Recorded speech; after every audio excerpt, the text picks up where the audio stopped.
Hey, what's up? This is Mr. Bill. I don't have any show announcements this week, but if you could go to the Apple Podcast app and rate, comment, and subscribe, that would be sick for reasons I do not understand, but do it anyway. Thanks. Hey, you're listening to the Mr. Bill Podcast. Hey, you're listening to the Mr. Bill Podcast. Hey, you are listening to the Mr. Bill Podcast. Hey, you're listening to the Mr. Bill Podcast. Hey, you're listening to the Mr. Bill Podcast. Hey, you're listening to the Mr. Bill Podcast. Hey, you're listening to the Mr. Bill Podcast. Hey, you're listening to the Mr. Bill Podcast. Hey, you're listening to the Mr. Bill Podcast. Hey, you got Hey, you're listening to the Mr. Hey, you're listening to the Mr. Bill Podcast. Hey, you're listening to the Mr. Bill Podcast.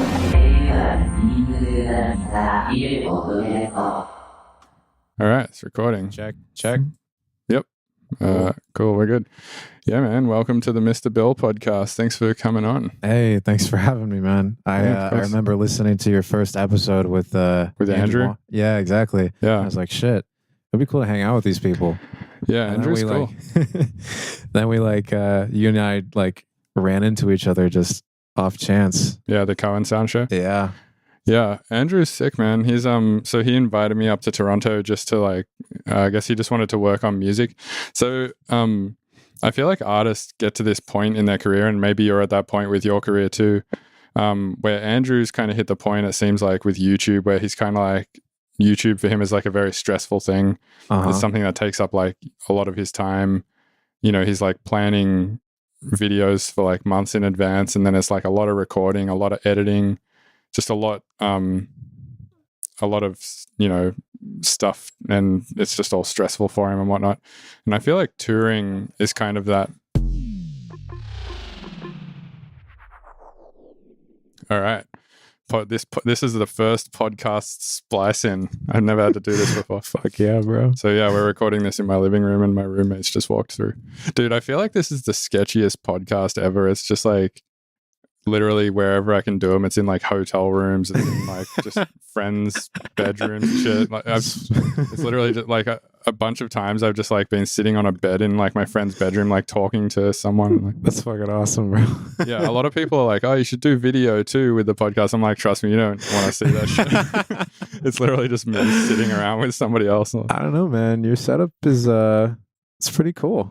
Yeah, it's pretty fun in here. I mean, it's going to be better once I get all the panels up and tidy shit up a bit. It still feels very like weird. And anyway, as I was saying, I feel like for Andrew, like the YouTube thing has become very stressful for him, and like touring for me is that, right? But I feel like the end goal for most artists is just to write more tunes, right? And it's kind of like you do all these extracurricular things just to try and award yourself the amount of money to pay rent, to give yourself whatever 5 days of the month to just work on music and be not stressed about anything else or something like that. Yeah, exactly. I've also been taking a break from YouTube to write tunes, and it's been great. You know, I always have the sort of creator anxiety of shit. If I leave this alone long enough, am I just going to lose any sort of following? You know, I try to stay active in terms of doing the weekly roasts and live streams on my Discord. But other than that, I've just been trying to finish out this fucking album. And I was also prepping for the Ableton certification thing. But yeah, that's just kind of where I've been at with my time. I can't imagine how stressful it must be for somebody at Andrew's level, though. It's just like insanity. Like, I think I heard him talking about it once in a YouTube video where he was just like doing 2 videos a week for like a long ass time, and just like sleeping maybe like 4 hours a night or some shit. And I'm just like, dude, he's definitely a hard worker. Yeah. He was on that YouTube grind for a long time, but I think he's kind of taken a bit of a break now too. I think it's everybody has that anxiety, right? Like people especially have that in touring as well. Like I have that right now. It's like I'm doing at this point between 50 and 70 shows a year, which for me is a lot. For some artists, it's not that much. Like some artists do like 150, 200 shows a year, which is like every other day, which is fucking crazy. That's insane. I don't want to like really, I think, ever get to the point where I'm doing more than I'm doing right now. But I have that same thing. I'm like, well, I've got to take whatever, you know, because you do the circuit of America, right?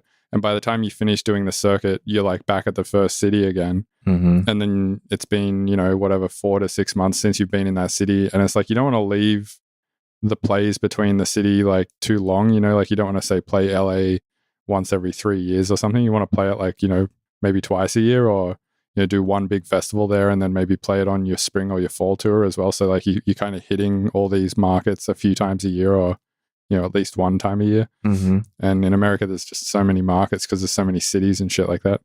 But it's almost like if you don't take that wind in your sails and go with it, it feels like you could lose fans or relevance in those markets. Right. And you don't want to lose relevance in any market, which basically puts you in perpetual travel mode. Fuck, dude.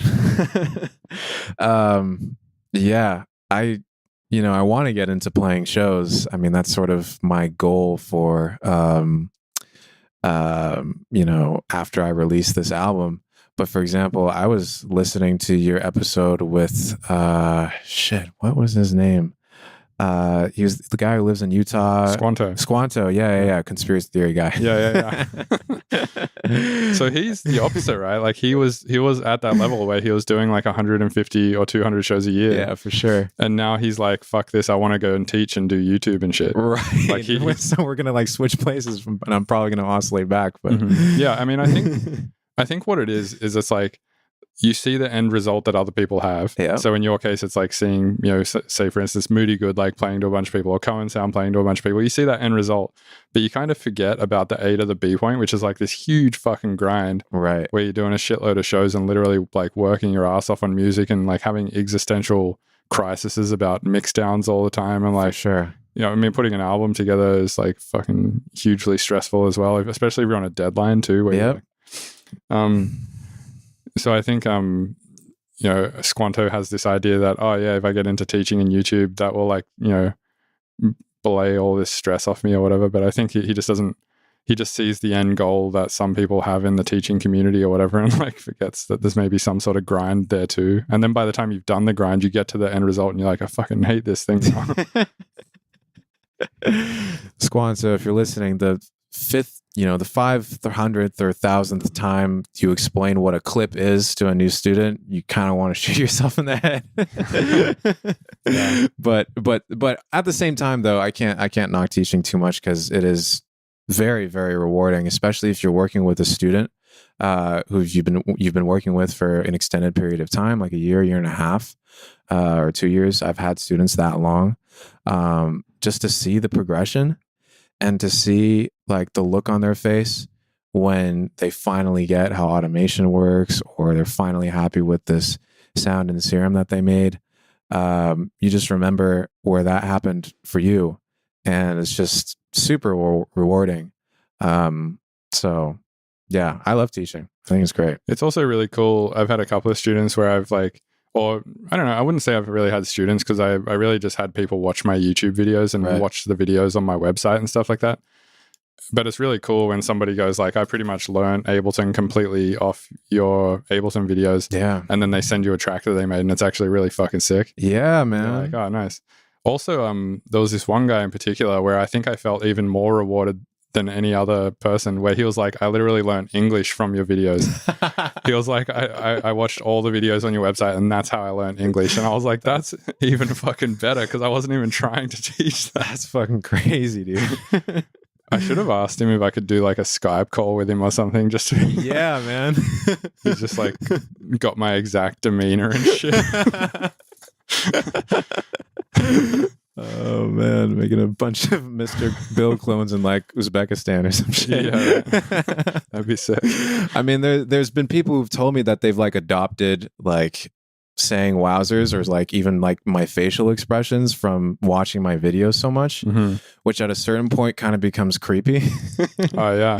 And like people like fucking make emojis out of my face or some shit, and it's like, I feel like super weird, bro. That's some like internet meme shit, right? Yeah. Which I think surrounds your community quite heavily. Yeah. Especially probably because of your Discord server, which is like, 10,000 people now? Something like that, yeah. Which is crazy. Like, I think my Discord server is maybe 2,000, but I haven't really heavily promoted it. Did yours just get that big just because you were plugging out a shitload on YouTube and stuff? I was Yeah, I was promoting it on YouTube and just saying at the end of each video, like, hey, if you like this, join my Discord. But what I did not expect was that the Discord would turn into like a self-aware, self-organizing organism. Basically, people took it upon themselves to create all the subchannels, do all the roles, create the admin, establish the rules, make bots. Basically, everybody is appointed themselves to make that happen. I'd had no part in it, which is scary, but also just awesome because it's, flourished, right? For example, I got a message, yesterday from an admin on the Discord saying that he had met his current girlfriend on the Discord and Russell. they had. Sorry, this dog is freaking out. Man, doing a podcast in the lounge room is hard. Yeah, bro. Russell, chill out, bro. Oh my god, here, hey. Oh, Russell. I think somebody had go. Shit. All right, my podcast editor is going to have a field day with this one. Man, that's crazy. So I guess like when you first created the Discord, you had like the main admin role. So you just made admins from that. And then they were the ones who sort of just set the whole Discord channel up for you. Right. Yeah, exactly. And I don't even specifically remember making admins out of these people. Like I think at one point, maybe one of them asked for a certain permission. Shout out to Bean on the Discord. I think you were the first. And then out of that just sprung everything. And right now, I think the bulk of the Discord, the main sort of appeal is the roast before post section, where you have to roast somebody else's track, as in give feedback before you post your own track so that it just doesn't all turn into fucking spam. Right. That's a good idea. Yeah. And how like who enforces that? So there are admins that like read people's roasts and like make sure that they are constructive enough and long enough. You can't just get away with like yeah, yo, sick. bass sucks, or yeah, sick, bro. You have to actually put some thought into your answer, and people seem to be enforcing that in such a way where it somehow is not just turning into a endless stream of spamming, right? And then if somebody is active enough in the community, if they give quality roasts, people can react with a roast me emoji, where if they get a certain number, that puts them into another channel called the Underbelly roast zone, where I roast from that for my YouTube streams. So people get roasted on my YouTube streams because they are active in the community. That's what we try to reward. Damn, so you had like people in your Discord setting up this conditional shit where if a user receives enough emoji reacts on their comments that they end up in another channel? Yeah, so it's not even like an automated thing. Some guy actually goes through. Oh, he manually does. Yeah, Andrew, I think. And he counts the amount of emojis. Yeah, and he puts them in the... That's fucked. In the roast zone. Yeah, bro. Dude. And I'm not paying any of these people. That's insane. Maybe I should. Yeah, honestly. I mean, it depends like how valuable this Discord channel is to you and stuff like that. It's pretty like, awesome. What if Andrew just decided like, you know what, I'm gonna do something else with my life? Right. Yeah, that's another scary thing. It's like if somebody decides to leave their role, I don't really have a system in place for somebody else taking over. I think that could be. It seems like that could be automated. Probably. I feel like I've seen Discord channels before where you go in and it's like you have to scroll to the bottom of like a readme and then like react with some things before it lets you into the rest of the server. And stuff so like that's already in place, and actually a lot of people are confused by that, right? Which I don't know if is a good or bad thing. I think it's good. I think like if they can't get past that first thing, then it's like they're too stupid to be a useful member of the community. Or it just means they don't read or something, right? Which like all Discord is a reading, right? Exactly. Which I heard on one of your podcast episodes that you don't usually do. I don't really read. No, I don't read books. Like I'll never sit down with like a paperback book and read it. But I'll like reference manuals and shit. But usually when I reference a manual, like say for a plugin, I'll usually kind of know what I want to get out of the thing anyway, and I'll just like hit Control F and search it. Word. And then I'll be like, oh yeah, there's that one line of information I needed or something. That's And then, but I don't know. I like learning differently. I like to just do shit and trial and error my way through shit to figure it out. That's kind of how I figured out Ableton. Right. Like and I like to watch videos, which is how I got into YouTube stuff in the first place. Like my original videos were pretty much, so originally, when I was like messing with Ableton and stuff, it was just all trial and error. There wasn't a lot of information out there anyway.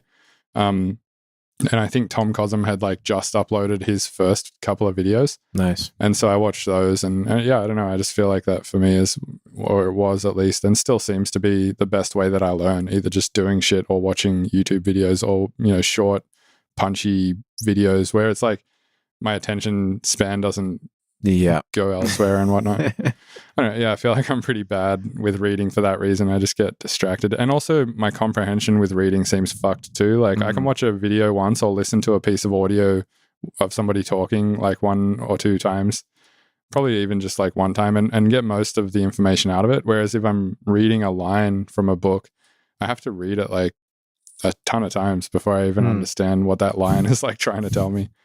Interesting. Yeah. I think most people probably just learn through trial and error and watching YouTube tutorials. In fact, I do private lessons, one-on-one lessons through a program called Zoom, and that's how I make most of my money. And you know, before I take on a student, I have an orientation lesson with them, and that's a chance where they can tell me what they want to get out of the lesson, what's the previous experience, blah blah blah. I have some people who decide, like, watch my video, right, and then hit me up, and then I ask them, okay, so what's your previous level of experience? And they're like, none. I've never tried to do this. They just watch your video and they're like, this dude seems like the one. Yeah, exactly. And basically what I tell them is, look, if you haven't taken the time to, you know, Google a few YouTube videos and like try it out for yourself, you know, I'm not going to bother wasting my time with this. Like, there's so many free resources out there available now. So many really high quality YouTube videos, so many, you know, courses and such that coming to me for private lessons is like kind of like if all else fails kind of thing. Right. And also shows, or just like learning hyper specific shit that right, maybe only you know how to do or something. Right, exactly. And of course, some people, you know, they need sort of a helping hand to guide them through, especially if they're feeling stuck at a particular point and, like, say they don't know how to finish songs or they get stuck with music theory or whatever. But, you know, I'm always more inclined to teach somebody who can help themselves at least to a certain point, rather than, you know, I baby through them through, you know, what is a MIDI track versus an audio track or something like that, you know? Right. Yeah. And I think like, for me personally, so I did lessons for a while. Pretty much what I did was, I did enough lessons to just pay my rent for the month. And then that allowed me to be really selective about shows that I would take on. Because at the time I was just in a weird headspace and I didn't really want to do shows for like a year or something. So I was just like doing lessons and I didn't do any orientations, but in retrospect, I probably should have, because a bunch of the students that I ended up getting were kind of like that. Yeah. And it's such an energy suck to teach someone who doesn't really know a lot versus somebody who knows exactly what they want. But it's like, there's also the opposite, I guess, where like if somebody knows exactly what they want, they just like hammer you for like an hour straight with like... No, I mean, for most of my new students, I have a sort of general curriculum in place. Cool. And 90% of the time I do that. If they're more advanced, or they don't want to do the general curriculum, I'm like, hey, yo, you need to be super specific with exactly what you want to get out of these lessons. You need to be like, hey, I want to learn how they make this sound in this song, or I want to learn how this chord progression works. Right. Because otherwise, you know, they probably have some idea in their heads of what they want their music to sound like, but I can't reach inside their heads. Right. And you know, what's going on in their heads is always changing. So, you know, I always ask them to be very, very specific in that case, so that, you know, I can help them get to where they want to be, versus a beginner who probably doesn't know what they don't know. In which case, run them through the curriculum. My job is super easy. I don't even have to think about it anymore. Yeah, especially because you used to teach at Pyramid, so you probably have like a lot of experience with teaching and stuff, right? Yep. How long did you teach at Pyramid? Almost 2 years. Damn, So not that's a while. super long.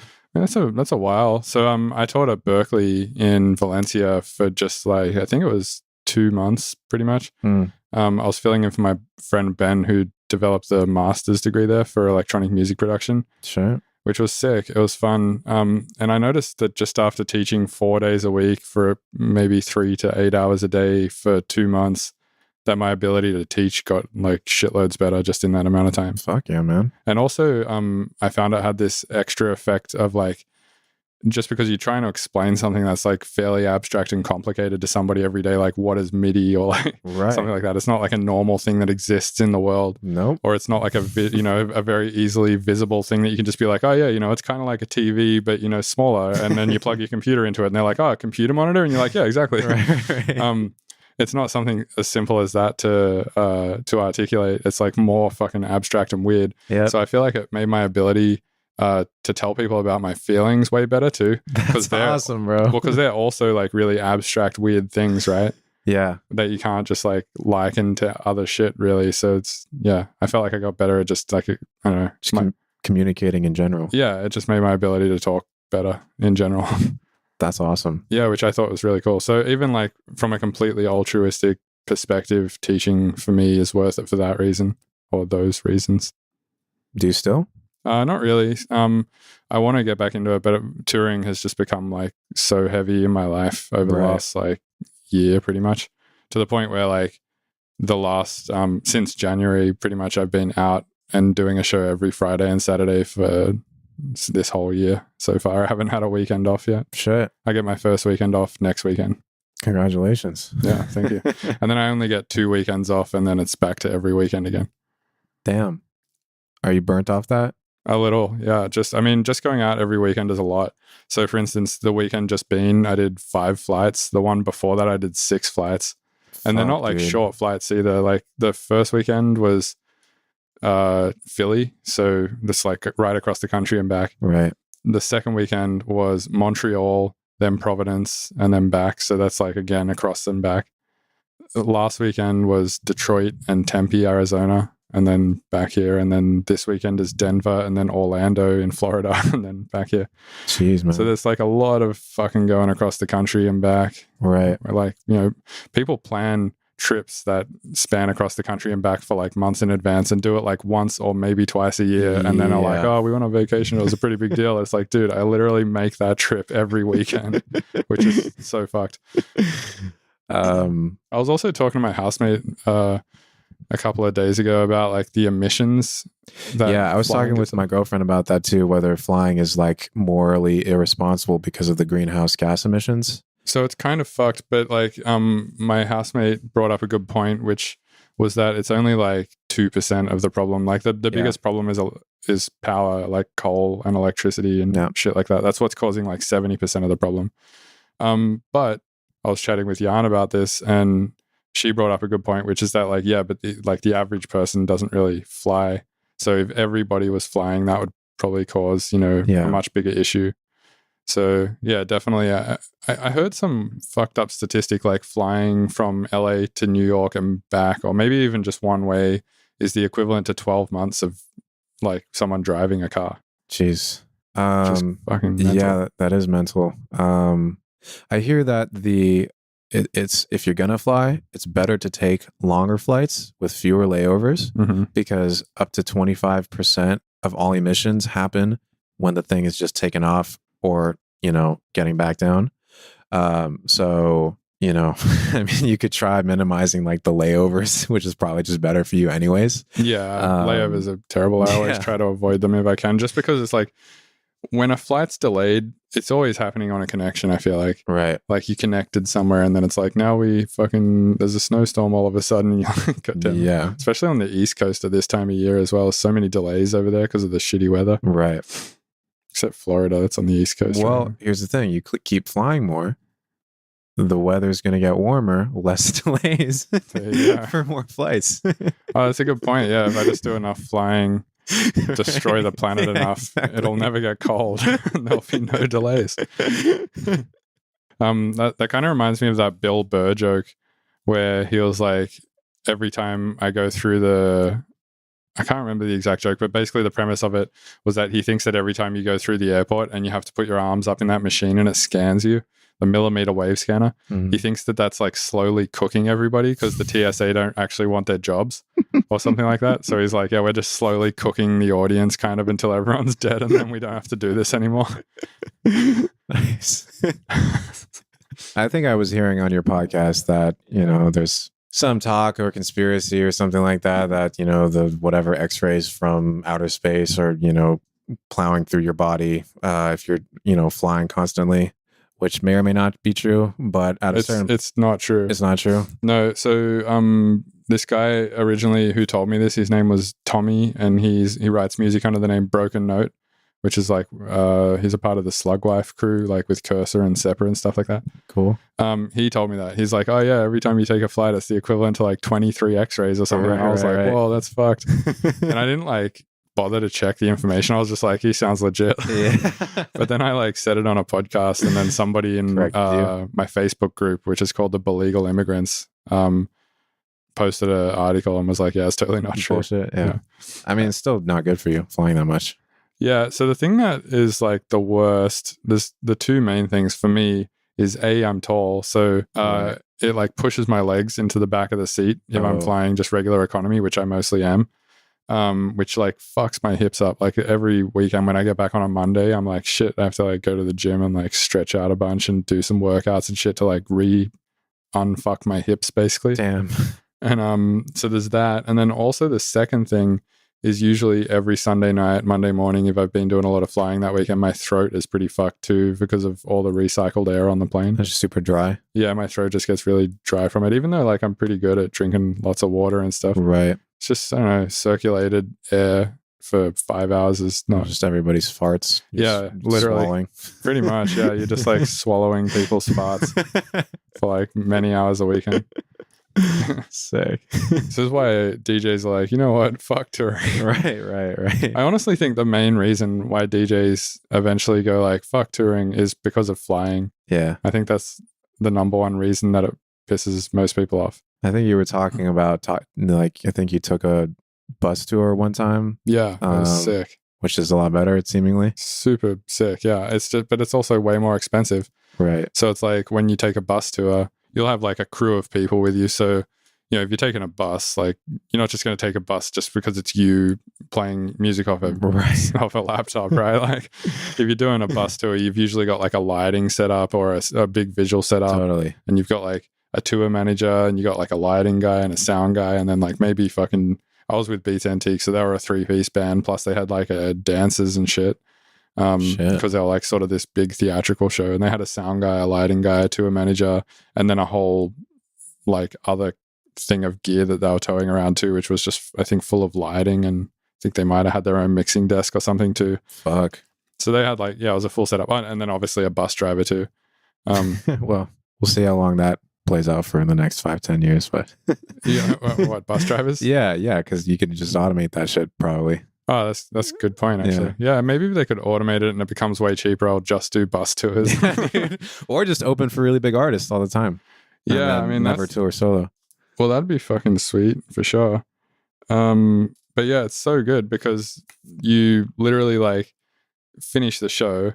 You don't have to like go back to a hotel and like check in and like figure all that shit out. Mm-hmm. You don't have to set an alarm to wake up in the morning and get back to the airport, 2 hours early to get through TSA again. Right. Take your shoes off, take your shit off, and then like get dressed again on the other side. Yeah, get cooked by the millimeter wave scanner. And then sit on a flight for like, a few hours and then get off and then check into another hotel and like take Ubers everywhere and shit. Right. It like removes all of that from the equation. So you pretty much finish the show, go back onto the bus, just go to sleep, and then wake up at the next place you have to be at, which is the venue that in the next city. And it's kind of sweet because like, if you're like flying and then you like see the city as you're flying into it on the plane and then you get out and you Uber to the venue and shit, it kind of like, I don't know, you see like a lot of shit. I kind of like just waking up, walking off the bus and being like, sick, I'm just in the middle of another city. Right, yeah. It's kind of sick. That would be awesome. Yeah, it's like, you wake up, let's say one day you just wake up and you're just like, cool, I'm out the front of the Bill Graham Civic Auditorium. And then like the next day you wake up and you're like, sweet, I'm out the front of the Hollywood Palladium now. It's like totally. I mean, is it comfortable sleeping on a bus? Because you're in a bunk, basically. It's honestly like not as uncomfortable sleeping in the bunk of a bus as it is flying on airplanes, I think. Word. Yeah. I mean, it's not comfortable sleeping in the bunk of a bus, but I'll take that over airplanes. It sounds like if you're just on a plane, maybe you see the city, or maybe you see it passing through on an Uber on the way to the venue or the hotel or whatever, but you don't really seem to get a sense of the city that Not you're really. in. Yeah. I feel like you get a better sense of it on a bus because Right. the thing is like, let's say you go to sleep at whatever 1 a.m. or 2 a.m. in the city before, and then you get to the next city, it's like 11 a.m. And by the time I had woken up most days, like everyone had already gotten off the bus and were like setting up the show and shit like that. Nice. So I just like get off the bus and be like, oh, sweet. And there's like a coffee shop over there. And like you kind of, Oh, perfect. you're like in the city, like with nothing to do for 4 or 5 hours from like midday onwards pretty much until Right. sound check, basically. So you get like 4 or 5 hours of just time to just walk around a new area. That Oh, it's perfect, dude. yeah, which is sick. Like all of that time usually is spent on an airplane, Yeah. which sucks. So yeah, that's definitely preferable. But then if you do the maths, right, like how much does it cost to hire like what's the daily cost of having a bus? Yeah. It's like hundreds and hundreds of dollars per day. And then the cost of a tour manager per day, it's another, depending on your tour manager, $200, $300 a day, whatever their rate is. Yeah. Sound guy, you have to pay him every day. Even on off days when you don't have a show, you have to pay them. Right. You know, the off day rate is usually half of a show day rate. So it's like, you know, say your tour manager's day rate for a show is $300, then an off day will usually be like $150. So, you know, then there's the lighting guy, he's got a day rate. So like the bus driver will have a day rate. Like everyone has a rate, right? So Right. all of a sudden it's like your tour just to be on the road costs like thousands of dollars a day Yeah. just to man. run. And if you don't have a show that day, it still costs thousands of dollars. So it's like if you have a 4-day interval where you don't have like shows or something, You're like just losing money. yeah, it's just cost you 10 grand just to sit there for 4 days with a tour full of people who are still getting paid. Fuck. So it's a little more expensive to do it that way, but yeah, it is better. It's nicer to tour that way for sure. But then again, I mean, you know, these metal bands and stuff like that who tour only that way because it's way cheaper for them to than flying 5 to 10 people around or whatever. Right. And then they'll usually like package up with other bands, you know, like Veil and Maya will package with like Animals as Leaders and Periphery or something, and they'll Yeah. do like these big runs. And they end up doing like 2 to 3 bus tours a year, and they end up doing like 100 to 150 shows a year that way. Wow. And I would imagine that probably gets pretty old. Eventually, you're probably like, you know what, fuck being on a bus. Yeah, I want to fly. Yeah. And so the grass is always greener, I guess. Yeah, potentially. So like, what's your goal with the show thing? You said you're trying to finish an album, and then what's the goal? Yeah. I mean, it would be nice to do like a West Coast tour. I don't know, like just up and down the coast, and maybe like a US tour or something like that. I mean, really the only touring experiences I have was 5 years ago. I was in college, and this dude I had maybe jammed with once, his name is Azim Ward. He was a flute player at UCSB, and he became viral for his senior flute recital. Was it flute beatboxing? A little bit. Yeah, it was a little bit of that, but it was mostly just like a classical flute performance that for some reason got 100,000 RSVPs on Facebook or whatever, Wow. all for some reason in the UK. So he Okay. became a viral meme sensation in the UK. And I had once again like jammed with him once. I used to do this thing where I would strap a MPD to my body and just like sort of play it standing up, kind of like an RJD2 type situation. Mhm. He was like, "Hey, I just, I'm getting these show offers in the UK. You want to come?" And so, yeah, I was like, "Fuck yeah, I'm gonna come." And yeah, we played like a 18 city stop tour in the UK off of his memedom, which we basically organized ourselves and like Right. did a Kickstarter for the flights and stayed with people. And that was really cool. I had so much fun. I mean, I like got really sick because I drank too much all the time. Yeah. So if I was going to tour again, I would, especially hearing the stories that you guys tell on this podcast and stories I've heard. I mean, I am prepping for it my next touring experience to be mostly traveling and kind of shitty. Yeah. But I honestly just miss playing shows and I miss performing. Yeah. And I like traveling. So I just want to do that until, eventually I get burned out. Don't want to do it anymore. Go back to teaching. It's all good. Nice. But yeah, some sort of like West Coast tour would be pretty sweet. Yeah, nice. Do you have an agent already and stuff like that? No, shit. I don't. I mean, I've listened to your podcast, so I have sort of a passing familiarity on how that works. But yeah, I really don't. I really don't know how I'm gonna pull this off. So I feel like the way it usually works is what will happen is somebody generally will either start like doing shows in their local community just because they're like hassle promoters enough or something like that. Yeah. Or they will already be like releasing music online and there'll be a bit of buzz around them that way. Like for instance, I think Cohen Sound are sort of like that, like where they were more like they hadn't really played at the US at all before they had like a really sick agent here, right? Mm-hmm. So I think generally people will either go like two routes. One is like, yeah, there'll be that promoter hassling kid who's just like sort of on all the nights because they're just grinding and hustling in their local community. Or Right. two, they'll release music online and the music online will start to get a bit of buzz because I don't know if it's good. I suppose. Hopefully. Yeah, hopefully. And then from that point it's like, because like if you think about it from an agent's perspective, like let's say you're an agent, you don't want to take on like an artist where it's going to be like fucking tons of work on your part to like sell this artist to any promoter. Totally. Because I mean, what an agent's job is basically sending emails to people and being like, hey, want to put this person on the show? Right. And the promoter basically being like, no, I do not.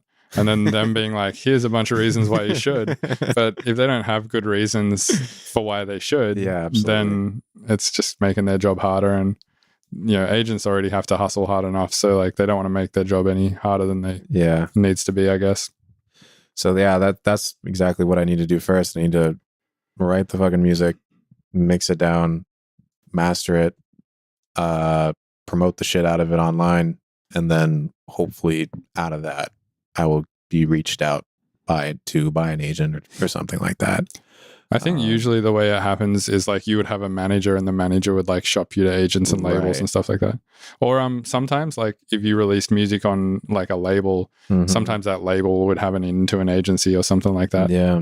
I think it can work both of those ways. The way it worked for me was I was just like online basically releasing albums from Australia and I'd never even been here before.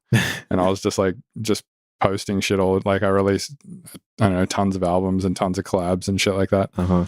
And then an agent eventually just reached out and was like, hey, you want to come and play in the US? And then I was like, yes. Yeah. But yeah, it was mostly just grinding online with releases. Yeah. Yeah. So that's what I'm planning on doing. Yeah, I think you have a pretty fucking good head start with the YouTube thing. How many subs does your YouTube channel have now? I have something like 175,000. Yeah, that's insane. Like, I feel like, and do you know the demographic? Are they mostly from the US? Yeah, they're mostly from the US, about like 35% from the US. And out of that, 8% of my total is from California. So the vast majority in the US is California. Okay. Yeah. So I bet you could probably just like, you could even just make a video and be like, hey, I'm doing a bunch of shows and just post it on your YouTube channel. Yeah, well, I need to get booked at those shows first or convince a promoter to have me at their shows. But yeah, that's a good point. The other route is to like put the shows together yourself, right? Which is like book the venue yourself and then fucking do all the promo yourself. But that's so much work. it is a lot of work. Yeah, I don't know. I might consider that. I'm sort of thinking 5 steps ahead, right? Because I still need to fucking finish writing the damn thing. But in terms of promotion, I think I'm in a somewhat tricky space, and you sort of maybe already talked about this on your podcast, but mostly people know me as a YouTube tutorial guy, and it might take a little bit of convincing to be like, hey, I'm an artist too. I make music. Sure. So, or I could go that route, or I could be like, hey, if you learn something from my videos, do me a solid, listen to the song. If you like it, share it. So just trying to leverage that to the best of my ability while still keeping in mind that people have, to a certain extent, put me in a box, and I need to find a way to sort of break out of that in a way that feels natural and not sort of detrimental to the brand I already have. Totally. So that's I think I got like a similar thing, Yeah. honestly, with the YouTube thing, because I think I initially had like a pretty large YouTube following before I had any following on like SoundCloud and shit like that as Sure. well. Like I had, I think at the time, 30,000 subs on YouTube, and then only like 100 or 200 on SoundCloud or something Right. like that. So I was definitely more in the tutorial box guy kind of thing. for sure. And it's definitely hard, I think, to pivot at some point, right? Like when people have like put you into a certain category, to just be like, no, I also like do this. And then they're like, no, you're the tutorial guy. Yep. Fuck you. And I think Yep, especially with your tutorials, because you have like such a specific persona on them too. for sure. What's the deal with that, by the way? Like, why did you decide to do it in that style where you're like, I don't know how to even, what would you even call that? Just sort of like really sarcastic or something. Right, just like fucking deadpan as shit. The initial idea for You Suck at Producing came from another YouTube tutorial channel called You Suck at Photoshop, Okay. which was a sarcastic Photoshop guy making sad Photoshop tutorial videos about like photoshopping the van his wife left him in with another guy. So that's sort of where I got the idea from.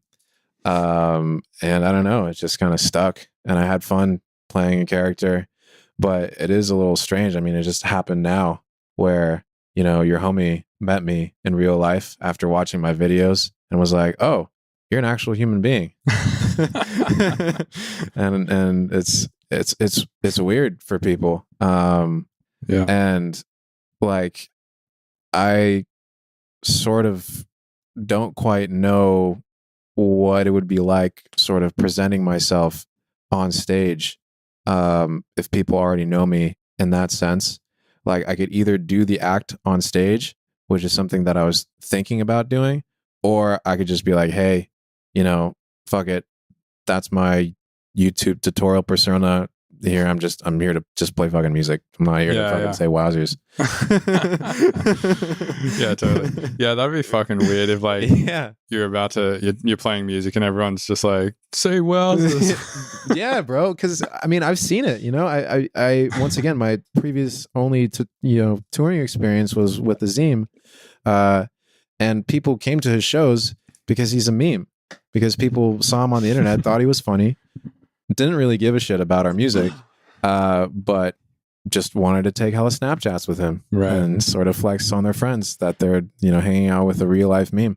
I mean, fuck it though. Like if they buy a ticket to the show, right? Then That's true. So I mean, we made money; it funded our tour. But the other issue is, and hopefully this won't happen to me, is because he was a meme. It was very short lived. I mean, once the kind of trend passed, nobody really gave a shit anymore. And we probably could have worked hard to sort of parlay that into something more sustainable, like, I don't know, releasing a single or something. right. But yeah, it's definitely something that I've thought about. Well, I think like as memey as your persona is on the YouTube videos, Right. I don't think it's something that would just like end either, because the videos also have like legitimate good information in them. Yeah. Like your FM synthesis one was great. I even like learned some shit from that, I think. Thank you, man.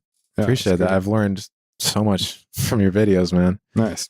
Yeah, I think for me, it's a little easier sell to do tutorial videos, because it's very clear what the value is to the audience. Like, the information is valuable. Whereas if for some reason I sort of feel a little bit better promoting that, because it's information that can help you, versus promoting my music, which is like, I'm pretty much making that just for me. And sure, it might help you, I don't know, get through a hard time or something. And we all love music, but it's a little harder to sort of have a tangible value there. And it's certainly better, tutorials is certainly better than like a fucking lifestyle vlog. Like, hey guys, good morning. I'm gonna sit down and make some beats today. That's definitely, yeah. I like, share, and subscribe, please. Yeah, so I have a buddy, Gardner, who he kind of quit YouTube. Have you heard of this guy, Garden Sound? I've heard of the name, yeah. Yeah, so he was doing videos for a long time, and he did this series called 365, which was fucking insanity. It was like a video every single day coupled with a song every single day for a year. Jesus Christ. So he did this 365 thing, and he was like, surely by the end of it, I'll have like a bunch of subs and shit like that. I think he did it for a whole year. And then by the end, I want to say he had like maybe 10,000 subs or something after 365 videos and 365 music releases. Right. And I think eventually I've talked to him at length about this. And the theory that I've come up with is that the reason it never really got big is because like all the videos and shit were just all about him, not about like how the other person can get helped. And then I think like the one time he made a video that was not about like, here's what I'm up to and here's the shit I'm doing, and rather like, here's some information that you can use to help you reach your goals in music, it like got fucking way more views. For sure, man. For sure.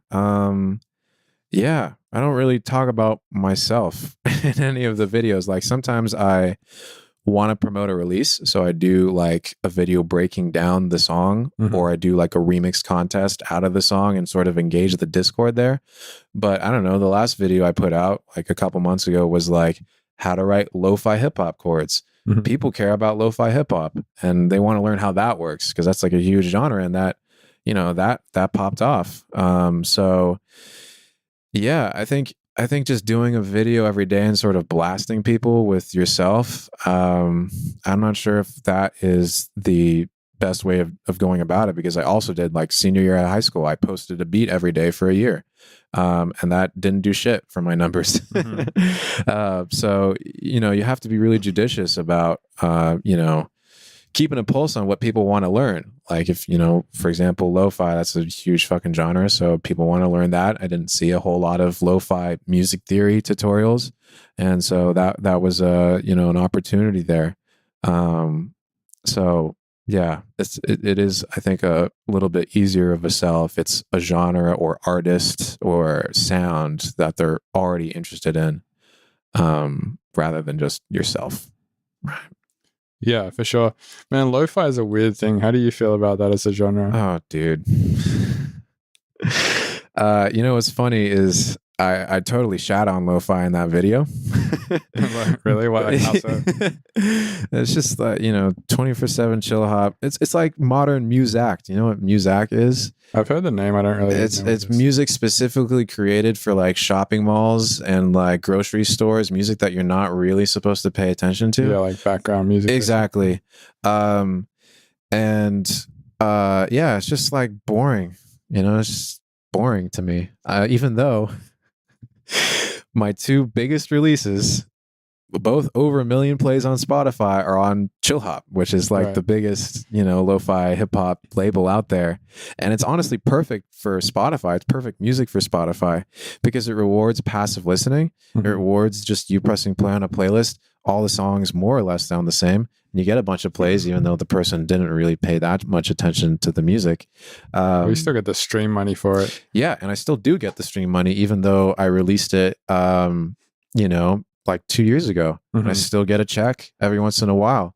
Yeah, I think 1 million plays on Spotify is equal to like $8,000 US or something, which is great. Yeah, it's definitely profitable. It's great for getting your name out there, but artistically, just super boring to me. That being said, though, the music that got me into producing was like 90s hip hop. Like I was really into like DJ Shadow and Jay Dilla and Pete Rock. And that was pretty forward thinking beat stuff though. Versus like if you compare it to lo-fi hip hop. I mean, the thing is, lo-fi hip hop is sort of like a modern rebranding of 90s, you know, golden age hip hop, right? Like hip hop before trap, basically hip hop, sample based hip hop. Right. Lo-fi is just kind of the modern rebranding of that. Of course, it's watered down, right? Yeah. But it bears a lot of the same stylistic similarities, right? Just with all the points of interest removed, so it doesn't distract you from doing whatever it is you're doing. You know, occasionally you get a cute anime girl saying kawaii, but for the most part, it's just kick, snare, sad piano loop. Yeah. Yeah, totally. Yeah, I don't know. I don't know how I feel about the Spotify thing. I mean, obviously, I think it's great because, like, I have a lot of friends who are pretty young.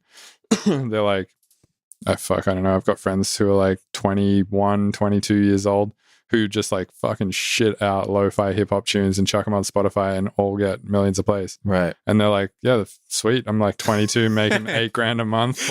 Yeah, that's fucking awesome, man. Yeah, it's awesome. But I mean, yeah, it's like, yeah, sure. Their Spotify plays are insane. Like they're couple 100,000 listeners a month and shit like that. Yeah. Like way more than me and my friends who are doing shows. But yeah, no one would go to their show because nobody knows who they are, because nobody's like stopping on those playlists that they're getting all those plays from and like checking out who the artists are and actually being engaged and converted to fans. Yeah.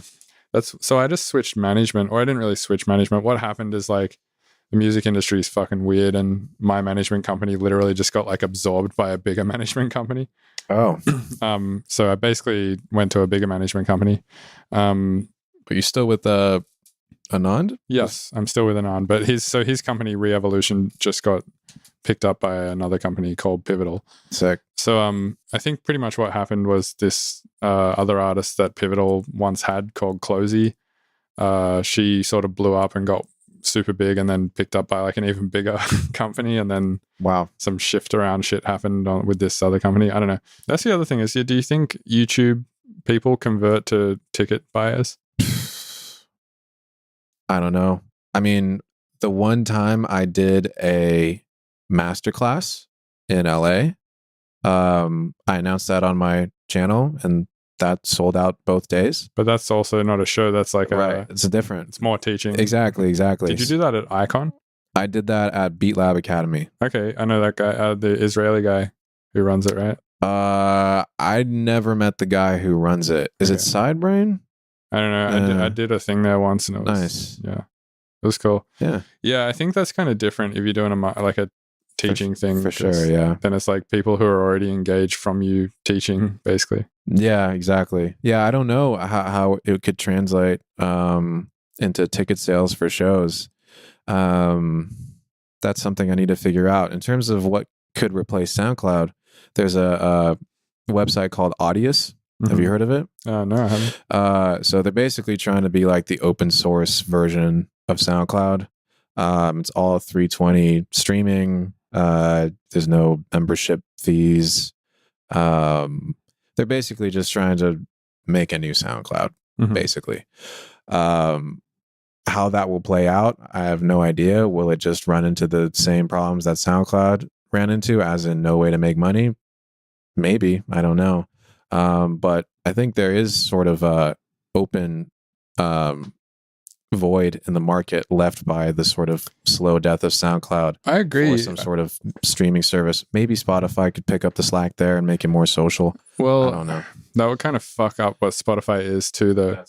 I think, what got left behind with SoundCloud, which is, I mean, I guess it still kind of exists, is this like weird little community of just like producers just putting beats up as they have literally just rendered them and then having like comments on the beats, like timed comments at certain times on the beats. I don't know, it was just like a really weird but cool idea for a social media platform for music producers. Sure. And I definitely think that was like a really sick thing for a little while that just got fucked up by the repost button, in my opinion. Yeah. I think as soon as the repost button got introduced, like your feed on SoundCloud was just useless. Yeah, when I first learned about repost chains, I was like, shit, there's a whole economy going on here. It's like the black market of SoundCloud. I'm like, oh, this is how you get big. You just pay for a fucking repost chain that nobody eventually looks at anymore. Yeah, because everyone just goes, this is fucking spam. Yeah, exactly. So I got hit up by a repost chain once, and basically the deal was that this guy was like, should we explain what repost chains are? Yeah, so I'll explain it now. Yeah, okay. So this guy hit me up pretty much. I mean, this is the extent to which I know what they are anyway. This dude hit me up and he was like, we have about like 50 people who have all agreed to this thing. They all have pretty much over 20,000 followers. Some have like up to 50,000 followers. And basically what happens is every time somebody releases a tune, you and everybody else in this group, like 50 people, have to repost it to their SoundCloud account. Yep. So every time you put a tune out, it'll get a shitload of plays. But the catch is every time somebody else in the group puts a tune out, you will also have to repost it. Exactly. So I was just kind of like, fuck, like 50 people. Like if maybe even half of them put out tunes on a semi-regular basis. My whole feed on my SoundCloud page is just going to be reposts Exactly. from these dubstep kids or whatever. And there's no quality control, right? No, exactly. It's just like you have to do it if you're a part of the repost chain. Yeah, some repost chains, they like take control of your account, so it automatically goes up. You don't even have to click the repost button anymore. And yeah, it's just totally fucked, because if just one person puts out a shitty song in that 50, all of a sudden, you know, one of your fans clicks on it and you're like, Mr. Bill posted this shit? Unfollow. And yeah, exactly. They're like, I don't want this fucking shit in my feed. Right, exactly. Yeah, because that's the thing, is it's like, if you were reposting and being super particular about the way that you were reposting, it's kind of like you were being the gatekeeper of what currently is a Spotify playlist, right? Yep. But yeah, if you fuck that up by just like giving people access to your shit, then yeah, it kind of loses your followers' trust. Exactly. They're like, no longer is his feed complete fire. Yeah, exactly, dude. Exactly. But at least it was a little bit more transparent on SoundCloud for getting on, you know, somebody's repost chain or whatever. Or you could just, there's the messaging feature, right? You can be like, hey, you know, check out my track. Whereas in Spotify, you're lucky if they post their email in the, say, Spotify playlist description. If you sort of have to do more digging to really get at those big playlists, because otherwise you're just going for the Spotify editorial playlists, and those are just a complete crapshoot. So I don't know. I'm gonna have to take a crack at the Spotify game when I'm gonna be releasing my shit.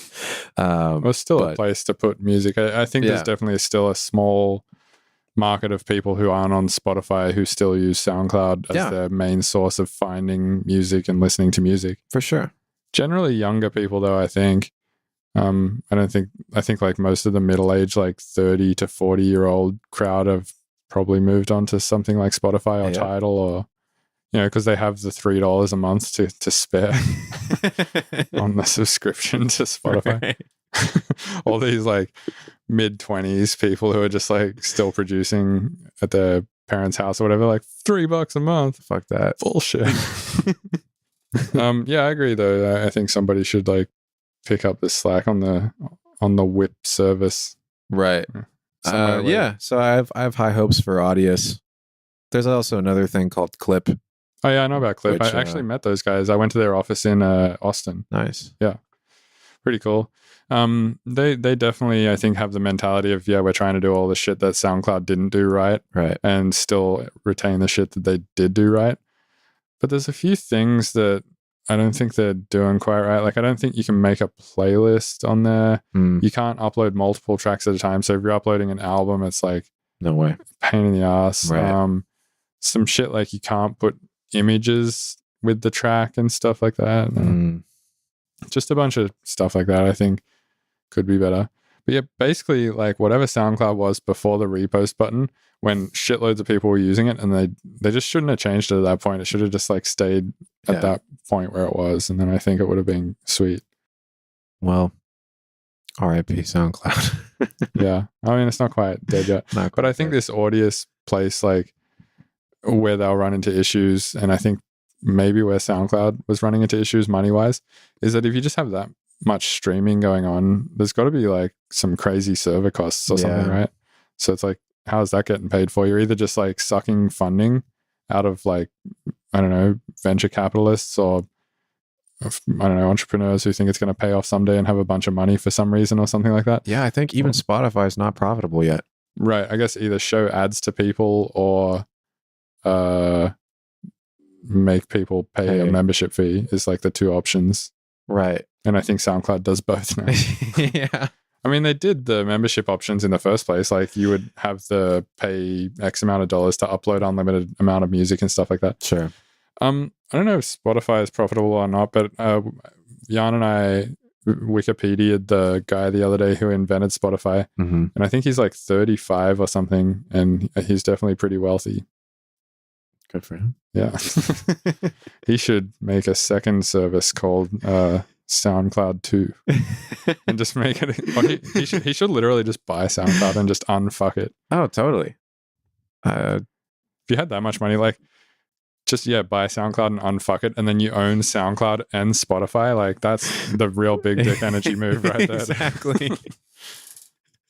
Or just Google buys the whole fucking thing.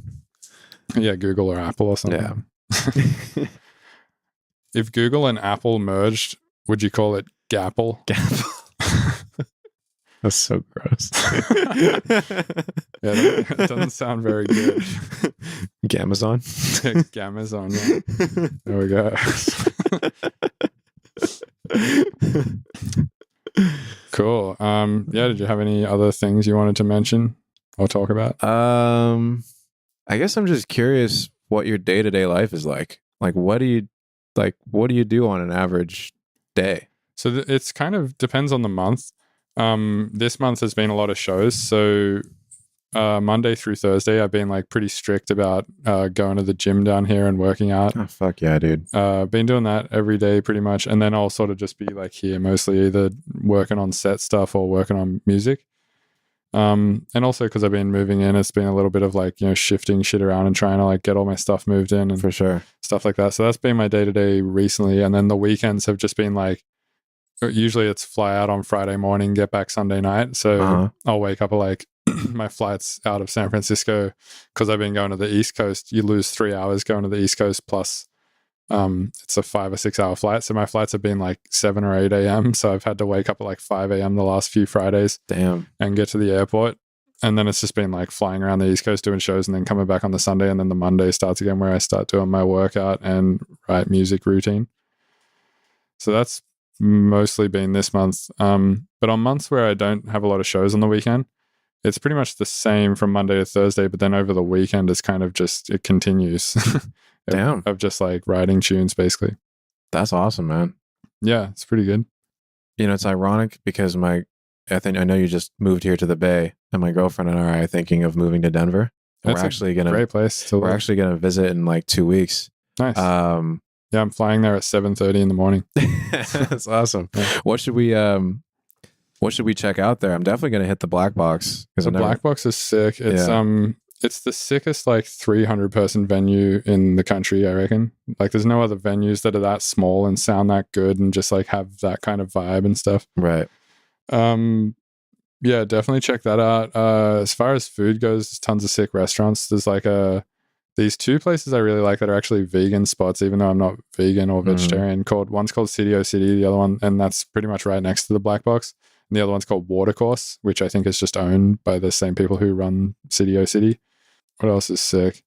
There's just shitloads of venues there to check out that are all sick. Like the Fillmore is really cool. The Ogden is cool. Cervantes is cool. Red Rocks is fucking amazing. Right. If you're into hiking, the hiking there is pretty awesome. Totally. I would like go for a drive as well, just to like see the mountains and shit. Like you could drive out to Boulder or something, check out the mountains there. And then just walk around some of the areas like Lower Highlands is really sick. What else is cool? Capitol Hill is really cool. That's where we're going to be staying. Nice. Yeah, that's a good spot. Lodo is cool, like the downtown area. There's a club there called Beta, which is pretty sick. It's where like a lot of the EDM shows happen. And right next to Beta in the Lodo area, there's a place called One Up, which is like a barcade. So it's like an arcade, but they serve alcohol and shit. And they also have another One Up on Colfax, which is pretty much in Capitol Hill, where you're probably going to be staying pretty close to. Other than that, just I don't know, a ton of good restaurants, ton of good venues. It's pretty sick. There's really good beer places. Do you like beer? I love beer. There's a place you should check out called First Draft. It's a tap room that has like 35 taps or something, and you give them your credit card and they give you back a different card. And then you're allowed to just walk up to the taps and touch this card that they give you to the taps and just like pour any amount of whatever beer you want. God, dude. Like if you wanted, you could go tap all of them and like fill your beer with 36 different beers if you wanted. That place is fucking awesome. And then basically you go back at the end and it like measures how many ounces you like pour each time. Wow. So like let's say you went up to 10 different taps and poured 3 ounces each, you would then take the card back to them at the end, and they'd be like, cool, you poured 30 ounces of these beers which cost this much per ounce, and then just charge your card with that amount. Damn, we truly live in the future. Yeah, it's pretty sick. That's sick. Yeah. Yeah. That whole area wherever First Draft is, I can't remember the name of the area, but that area is sick too, to just walk around. Yeah, that's cool that you're thinking of moving there. It's definitely sweet for electronic music producers to live out there because it's kind of cheap. Right. And it's, I don't know, the electronic music scene out there is just so rich because there's just so many producers out there. Like everyone's a producer there. Are the people who've been living there like 30, 40 years just super annoyed with all these California kids coming in and just gentrifying the shit out of their poor town? I don't know. I think they're probably the minority at this point. We beat them. Yeah, I think so. Yeah. Also, I don't know if you're into smoking weed, and I know California's got like a crazy weed culture, but Yeah. I think the Denver weed culture is stronger, at least than in San Francisco, from what I've noticed. I don't smoke weed, but I've definitely heard that. Yeah, I don't really either, but yeah, a lot of weed culture out there for sure. Dope. Yeah, it's a fun time. Cool, man. Well, yeah, I appreciate you coming on the podcast. Thanks for having me, man. Yeah, of course. All right, have a good one. You too. Thank you for listening to the Mr. Bill Podcast. Thank you for listening to the Mr. Bill Podcast.